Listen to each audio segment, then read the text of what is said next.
Today, after getting a lot of questions on the channel, I want to begin to discuss, and I thought this would be a great topic for all of youth baseball. Let's go from 6, 7, 8, all the way up to 16 or 17. And that is the benefit of setting and developing healthy boundaries with regard to youth sports. Parents and student athletes and their children, parents and coaches, children and coaches, all of these are going to help if you begin to set boundaries as a parent, and then as your child will set with you as a parent as well as with their coaches. It will lead to healthier relationships. It will lead to a more enjoyable experience as a whole with regard to the sport. And I really feel strongly that this will help eliminate some anxieties that a lot of young children have as it relates to baseball athletics overall. So, what are some of the boundaries?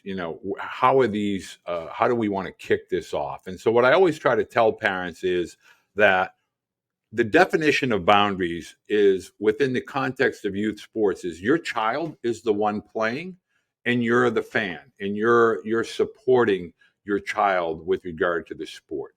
There should be no expectations, unrealistic or otherwise. It just should be a young child participating in a sport, a teen participating in a sport.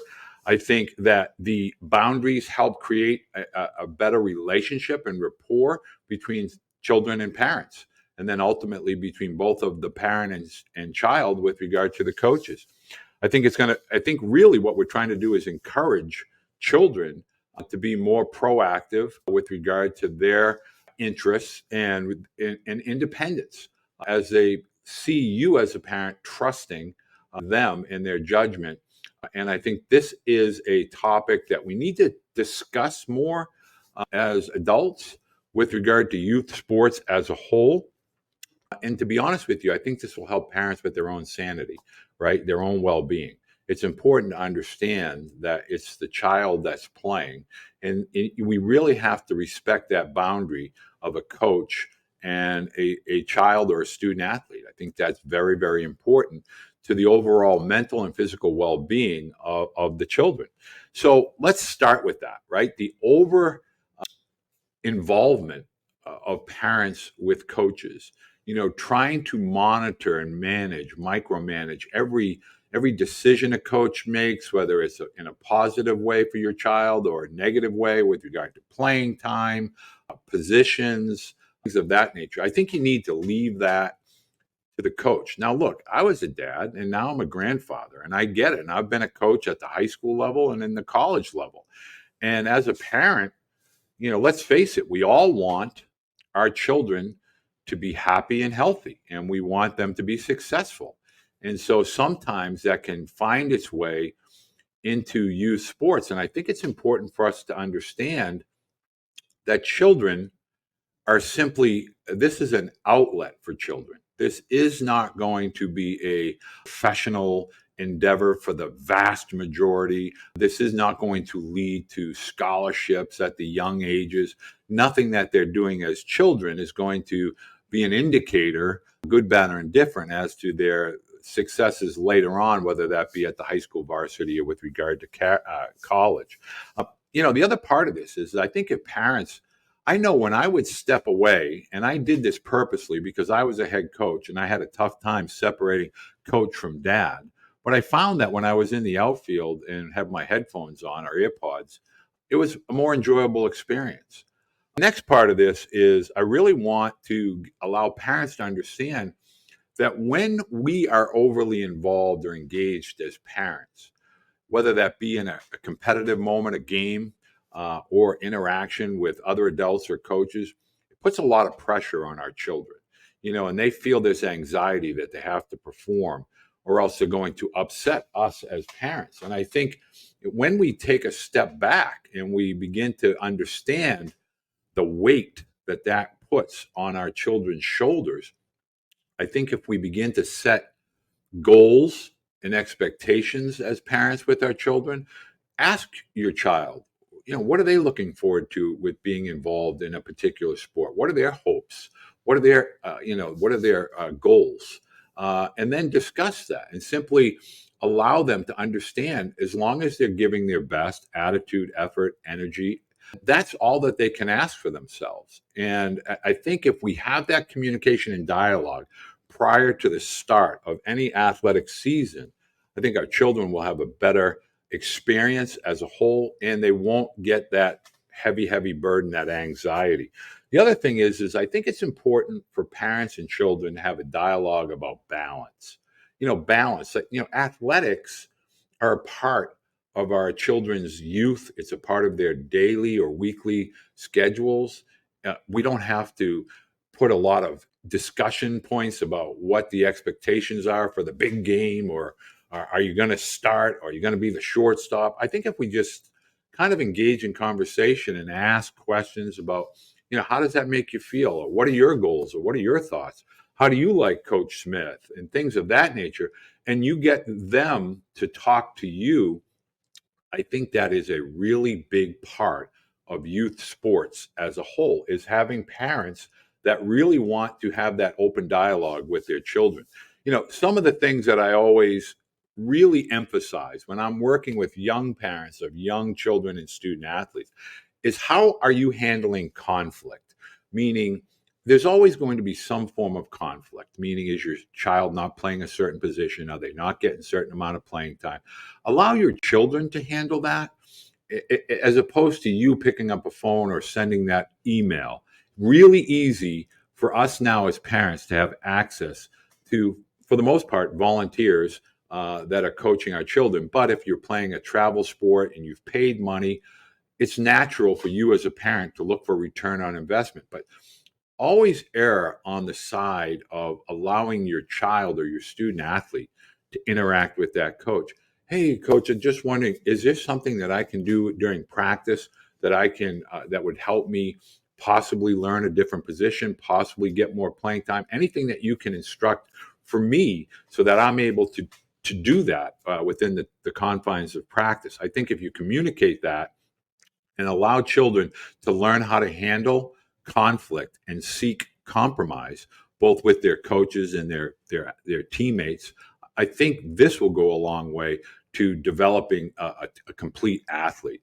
The next thing is one of the things that I always try to have parents do is encourage your children to communicate with you if they're disappointed, if they feel slighted, if they feel that they're being passed over.